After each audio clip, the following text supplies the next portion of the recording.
Everyone tells you that you'll be walking the same day as the surgery. They show you brochures with smiling elderly people playing tennis or gardening. But there's a part of the story that often stays outside the consultation room: appointments.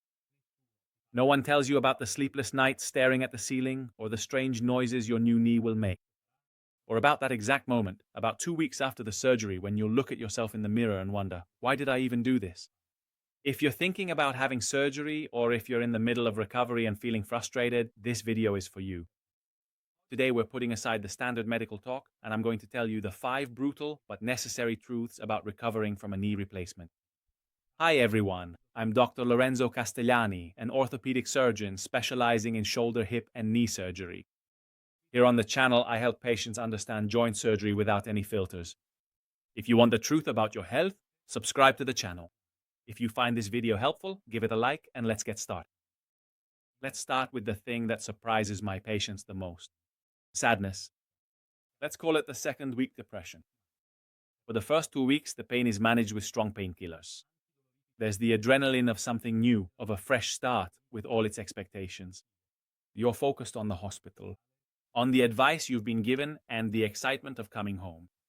But after the adrenaline wears off, reality hits hard, with no discounts.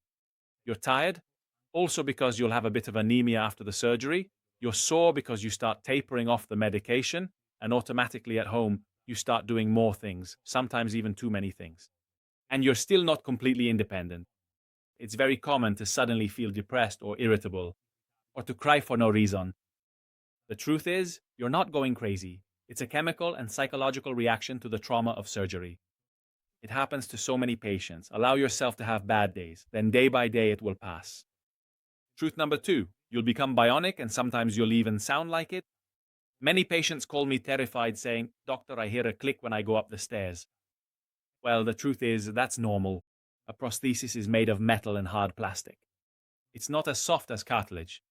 When these surfaces touch, they can make noise. As long as there's no sharp pain associated with the noise, the click is just the sound of your new gear working. If you hear this click, ask me for clarification during your appointment, and I'll show you that it's a movement that also happens in the knee. It's normal, but it doesn't make noise because it's cushioned by the tissues. And one more thing. You will feel an area of skin near the scar that is completely numb, without sensation. This is also normal. Small cutaneous nerves are cut during the surgical approach. That wooden feeling might remain, but over time you won't even notice it anymore. Truth number 3. Sleeping will be the real challenge. Everyone worries about walking, but the real nightmare of recovery is sleeping.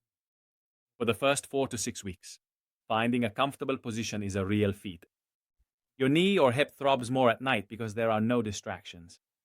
Don't expect to sleep 8 hours straight as soon as you get home. My advice? Don't fight it. Sleep when you can, take naps, use pillows between your legs if you want to sleep on your side to be more comfortable. Insomnia is temporary, but it's real. You can also help yourself with natural melatonin supplements. Get yourself a good TV series to watch at 3 in the morning. Truth number 4. Recovery is not a straight line. We're used to thinking of healing as a straight line. Every day I'm a little better than yesterday. False. Recovering from a prosthesis is like a roller coaster or the stock market. You'll have 3 amazing days where you'll feel like a superhero. Then, on the 4th day, you'll wake up stiff, swollen, and sore, as if you were back at the beginning. The cause? Often you did too much on the good days. It's your body's way of telling you to slow down. When you have a bad day, don't panic thinking the surgery has failed. Look at the overall trend over the weeks, not just a single day. Truth number 5. The forgotten joint. It comes but slowly. The last truth is a positive one, but it requires patience. There is a concept that we surgeons call the forgotten joint, the forgotten joint. It's that moment when you get up from your chair and walk to the kitchen without even thinking about your knee or your hip. However, this doesn't happen at 6 weeks and often not even at 3 months.